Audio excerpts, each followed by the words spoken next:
Okay, so now what we're going to talk about is the Total Control Products rack and pinion. So first of all, the first thing that I want to bring up is that if you want to see the grandfather, as I call him, of the Total Control Products rack and pinion installation, you need to go to YouTube and you need to go to Auto Edits channel. That is AUTOEDITS,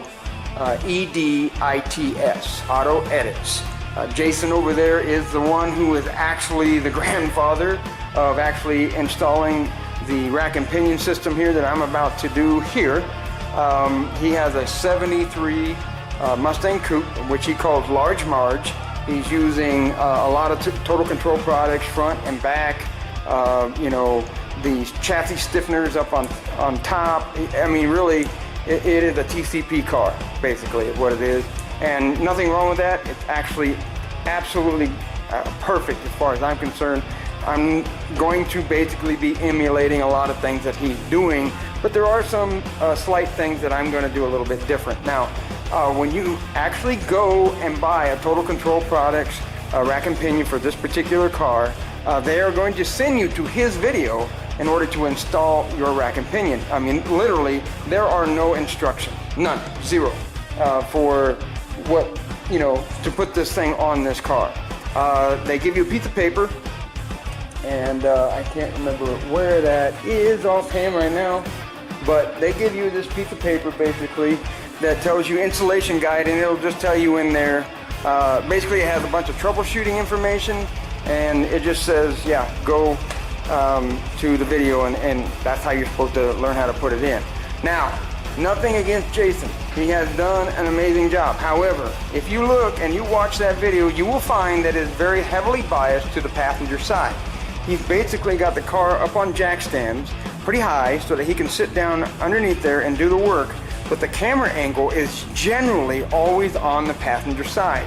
You do not get a lot of detail to show you how to do the driver's side, so to speak. And if you do, it's really short clips. I found myself last night watching a YouTube channel on my big screen TV. I would actually pause the video and then, you know, move it to where actually the entire screen was wide open and I could actually see things. So basically, for example, there's supposed to be like a C channel thing that goes right here, and nowhere in that video do I even see that C channel ever being used. I can barely see that it's been installed when you back up and you actually pause the video at the right second, but for the most part, you don't even know where it's supposed to go, because Total Control Products does not tell you where it goes. And then over here, there's actually a plate that's a longer plate, the bracket plate that will sit here, and this has to be gone, by the way. This all comes out. And then you put that plate right here, the really long plate with the blind nut on it, and that one has to be trimmed out just right to fit in there. And again, you don't see a lot of that detail.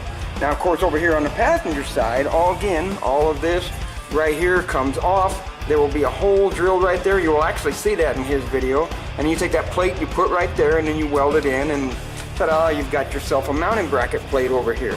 Again, because of the fact that he's sitting and heavily biased on the passenger side, you actually get to see that no problem at all. And so the other thing, the difference here is what I want to explain in regard to what's going to be different between me and Jason is this.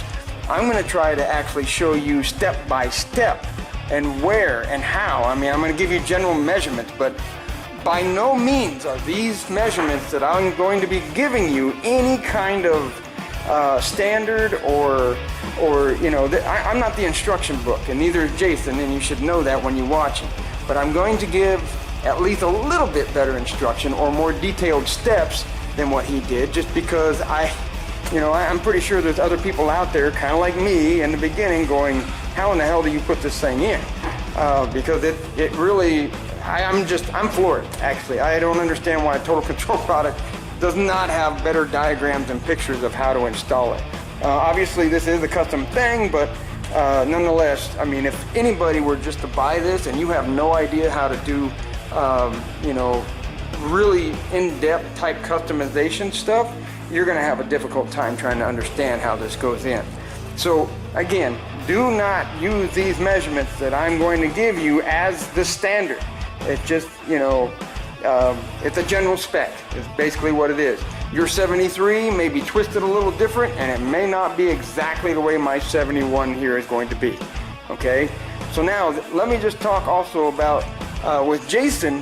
What he did is he actually cut all this out right here, okay, on both sides, here on the passenger side, here on the driver's side. Then he made some nice contoured cuts here, basically, and he came, I believe it looks like he came right about here and then down into this ridge right there, all the way down to that side, and then take this back half of this off. Now you'll notice that I've actually already got this open right here. Okay, that's these things laying right here. All right.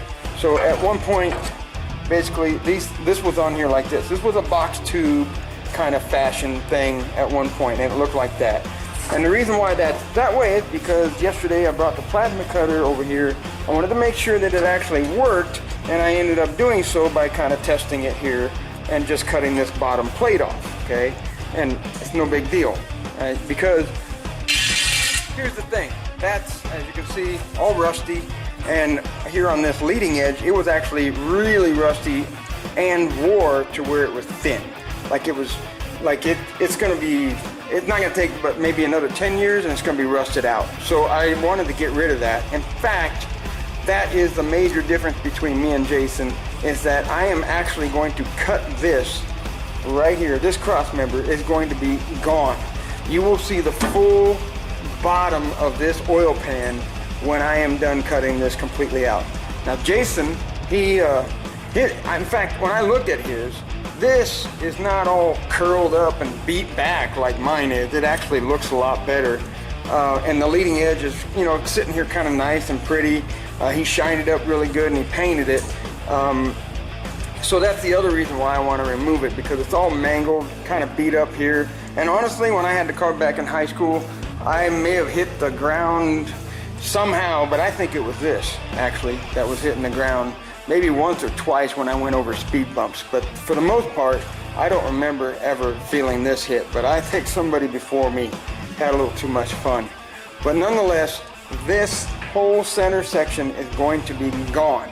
And then, according to Total Control Products, the actual rack and pinion that goes from here over to here, and you add these brackets, these little blind nut brackets that you weld in on the passenger side and on the driver's side. And when you do that, that is where you will now bolt in your rack and pinions to the actual car. Not only that, but you will also use the lower control arm suspension mount as a mounting location as well.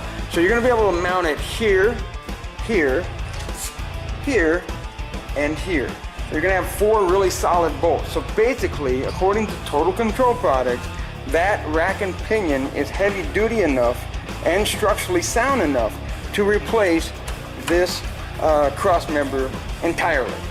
Okay? My thought though is I don't want to rely on that rack and pinion to take all of that. So what I'm going to do is I'm going to cut this out, completely remove it. We're going to install the rack and pinion and put it in place.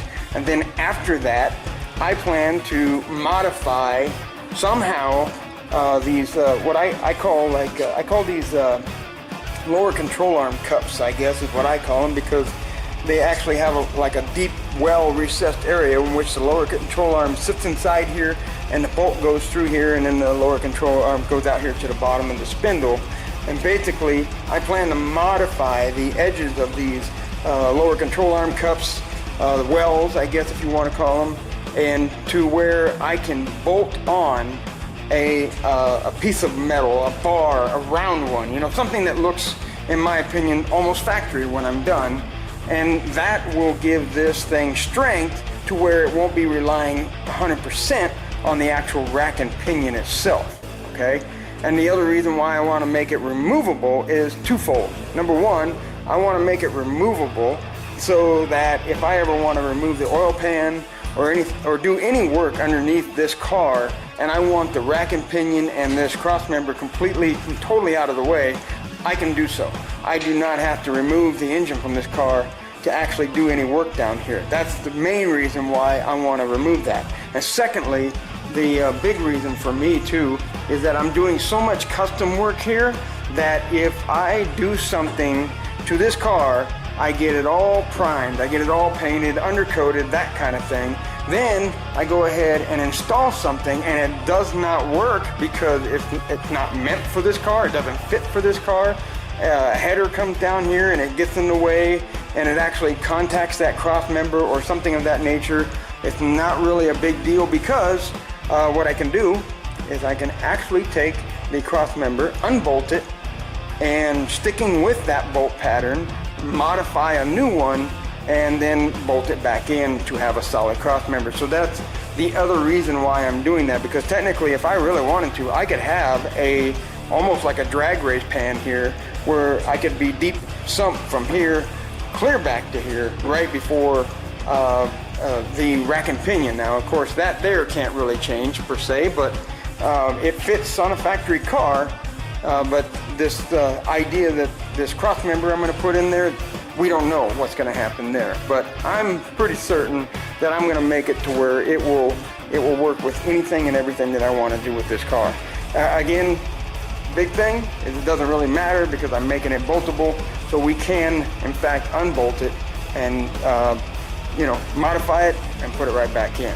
So first thing that we're going to do is we are going to take this area right here and we're going to remove this off the frame, and we're going to remove this off the frame, and then we're going to start cutting on the back of this area right over here up to probably, it'd be right about here at this point right there on both sides.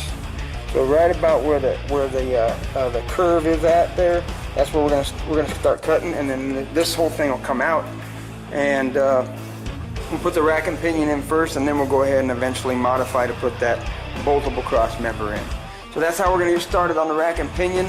Follow along and I will show you exactly how I did it. And again, I'm going to try to give you a little bit more detailed instructions on exactly what you're going to need to be doing and where it needs to be placed at, and all the reasons why you should be doing it that way. We'll talk to you later. Like and subscribe, and come back again.